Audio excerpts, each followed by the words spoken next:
My name is Douglas Finn. My rank was third-class engineman.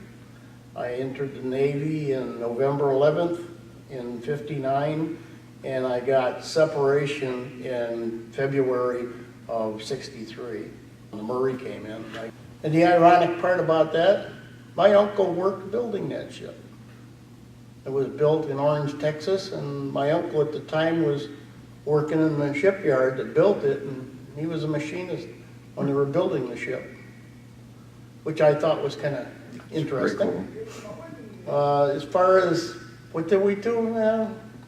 Like I say, my time on the ship wasn't very exciting as far as the ship history goes, except for Bay of Pigs and the blockade.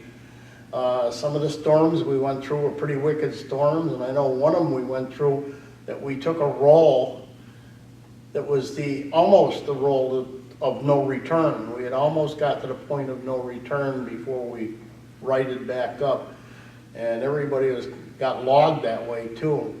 Don't ask me exactly when it was, I just know it was one tremendous storm we were through. Tied up in the yards, we went through, I believe it was Hurricane Carol, that devastated D&S piers down in Norfolk, and we were tied to the pier when it happened, and a ship, another destroyer tied behind us, swung around and crashed into us.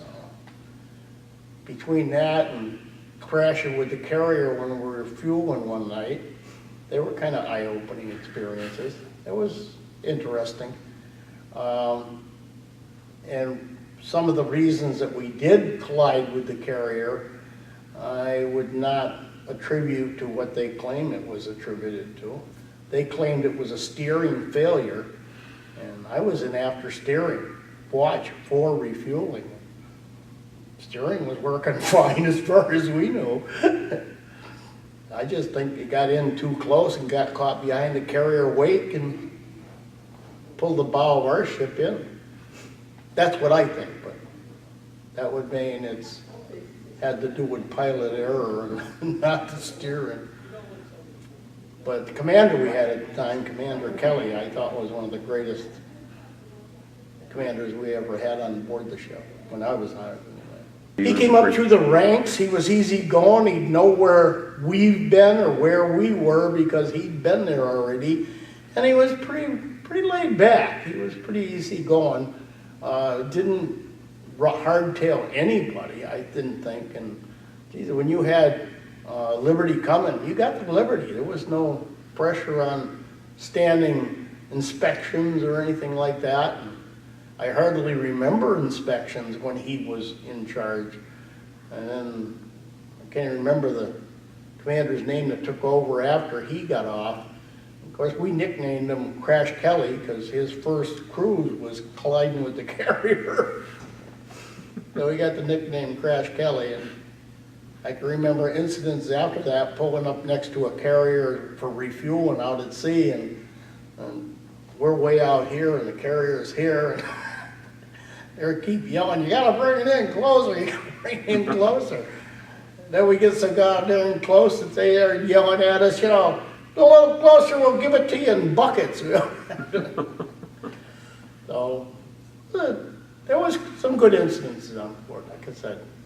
None of us got endangered too bad. It was pretty easy duty, really. I didn't sometimes think that at the time, but when you look back.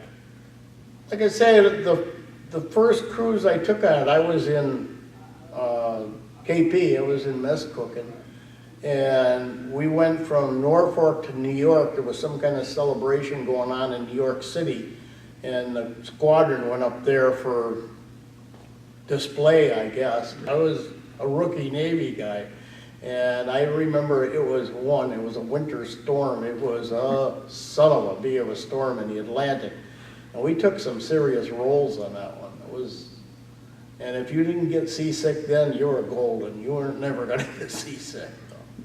When I was, like I say, that particular cruise, I got a little woozy there, working in the scullery and the steam and the grease, but not really sick. I didn't really get sick at it. After that, I was fine. It didn't bother me at all. When we were down in Cuba, prior to the invasion, we had just come out of the shipyards and we went down there for exercises. We did a lot of anti-submarine tactics and avoidance, doing anti-submarine turns. In fact, at one point we lost after lookout was washed over the side, and we lost him. We never recovered him. We never found him. So a couple of guys got lost while I was on board the ship. One was electrocuted in the after deck house. He was in the steering room, after steering room, and it was in port. He was supposedly getting ready for material inspection and cleaning the contacts in an emergency cable connection, and they were hot. He got electrocuted. Another one was killed in the weapon naval mount. He was crushed by somebody activated the mount when he was in there, and it crushed. And like I say, we lost one overboard off our ship. In my first cruise on the ship, one of the other ones, I couldn't tell you which one, lost a man overboard, and we delayed our trip to New York by spending an extra day looking for him, you know, out at sea, trying to do search and recovery. And